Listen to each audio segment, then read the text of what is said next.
Alright, what's going on, ladies and gentlemen? I'm CTigirsGaming, and in this video we'll be talking about the reports that suggest that Call of Duty will stop its annual release and move to every 2 years. And anytime if you guys enjoyed this video, make sure to see for the like button, and also in 2022 we are on the road to 1k subscribers. So if you guys like what you see and you want to help this channel reach that goal, make sure to subscribe. And without further ado, let's get right into it. For the past 2 to 3 years, the COD community have been asking Activision to stop its yearly release, at least just for 1 year, for the developers to actually have time to work on their game and make a finished and a bug-free game. However, that has not been the case. Ever since the beginning of Call of Duty in 2003 until now, it has been a yearly release, and now, like I said, the community is asking for 1 year break, and that is because of everything that has been happening for the past 2-3 years. Modern Warfare had a lot of bugs and it was unplayable at times. Then of course we had the whole Sledgehammer Games and Treyarch falling out and not having enough time to develop their game, so Activision ended up bringing Treyarch to work on that year's game, which of course was Black Ops Cold War, with only a year and a half of development, which is absolutely terrible. And of course we all know how buggy and a terrible launch Black Ops Cold War had, and here we are in 2022 with Sledgehammer Games and Vanguard. I don't even need to say anymore because just saying Vanguard explains everything. Because of all these issues, the Call of Duty community has been asking for a 1 year break, and in 2023 the COD community's wish might just come true. As you guys know, a couple days ago Microsoft ended up dropping a bombshell of news when they announced that they will be buying Activision Blizzard. I have made a video about that. If you guys want to know all the details, make sure to go check it out. But according to Jason Schreier, Microsoft and Activision have been talking together about stopping the yearly COD release. Here's what he had to say about this. High-level employees at Activision have discussed moving away from the annual release schedule, according to 2 people familiar with the discussions. There is a belief among many Call of Duty developers that releasing games at a slower cadence will please players and help bolster the franchise, particularly after the weak launch of last year's Call of Duty Vanguard, which saw a 36% decline from 2020's entry in the UK sales charts. Whoa, that's a big number. The shift may not happen until next year or later,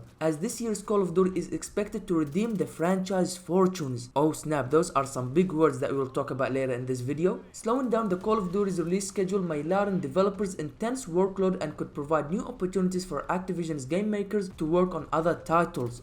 The Blizzard division could also benefit culturally and strategically from the acquisition. Okay, there's a lot to take from these 2 paragraphs. Let's talk about them in more details. Okay, the very first thing I want to talk about is the fact that they said high-level employees at Activision have discussed moving away from the annual release schedule, which I'm not gonna lie to you guys is gonna be very weird. Like I said earlier, since 2003 we've seen a Call of Duty every year, and the fact that once Microsoft acquires Activision, that might stop. We might not have a Call of Duty every year, but instead we might have every 2 years. That is a very weird thing to think about. But in my opinion, if this is what will improve Call of Duty, then I am all for it. However, while we are talking about this, it does raise some questions. For example, what happens with the current season system in Call of Duty? Currently in Call of Duty we have 6 seasons every year. We had 6 seasons for Modern Warfare, we had 6 seasons for Black Ops Cold War, and if that trend continues we will have 6 seasons for Call of Duty Vanguard, and that works perfectly. Each season is about 50 days long. But then if we move on to releasing a Call of Duty game every 2 years, what's gonna happen? Like I said, 6 seasons, then we move on to the next Call of Duty, again 6 seasons, we move on to next Call of Duty. With us moving from every year to every 2 years, are we gonna see additional 6 seasons? 6 seasons the first year and then 6 seasons for the next year, which will equal 12 seasons for every Call of Duty game. Or maybe we might not see the addition of 6 seasons for the second year, but instead we might see only about 3 to 4, which makes about 10 seasons, and that will be spaced out through 3 or 4 months. I mean, at this point it's only speculations about what might happen, but this is very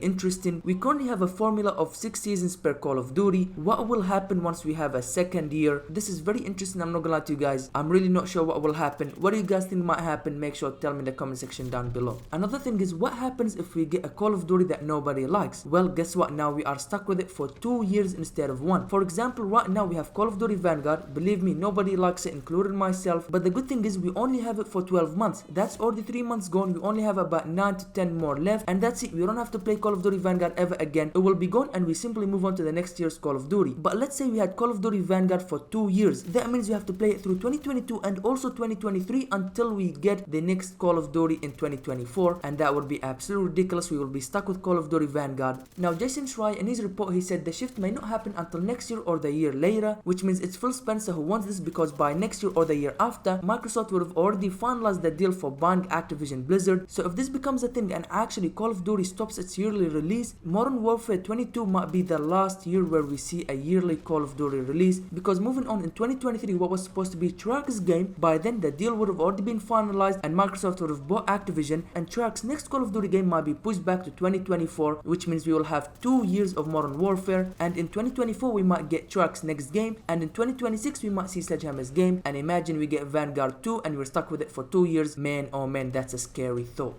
Also, stopping the yearly COD release and moving it to 2 years means that we won't see the same developer for 6 years. So let's say your favorite Call of Duty developer is Infinity Ward, they have their Call of Duty for 2022, and guess what? If we move to 2 years, we won't see Infinity Ward's game until 2028. Yes, you heard that right, it will be a 6-year wait between your favorite developer's game and then their next game. For me, my favorite COD developer is Treyarch. We might see them in 2023, and guess what? Their next game won't be until 2029. That's a 6-year difference between a developer's first game and their next game, and to be honest, that's a very scary thought. I'm not sure if I want that. This is very interesting, I won't lie to you guys. While many COD players believe that having 2-year wait between each game is a good thing, if you really think about it, it's not. Why do I say that? Let me tell you. Because now they have to continue supporting the game for 2 years instead of just 1, while also working on their next title, which means that will put even more pressure onto the developers, because now not only they have to support the game for 2 years but also work on their next title, and in my opinion, I think that's not a good idea at all. At this point, we can only speculate on what might happen, whether it's a good thing or a bad thing. However, we don't know what will truly happen unless we see this. If they move on to a 2-year cycle, we have to see what happens, and then we can make a judgment if it's a good thing or a bad thing. But like I said, at this point, we can only speculate on what might happen. One thing that really caught my attention in this Jason Schreier report is the fact that he said, as this year's Call of Duty is expected to redeem the franchise fortunes. Oh snap, what does he mean by that? Now, in my interpretation, I'm saying that this will be a very good Call of Duty. It's gonna make a lot of people happy. It might even bring back some of the older Call of Duty players that have not played Call of Duty in a long time. So if this is what he means, this is gonna be one hell of a year for Call of Duty. Let's just hope that Call of Duty 2022 or Modern Warfare 2, whatever you wanna call it, is a very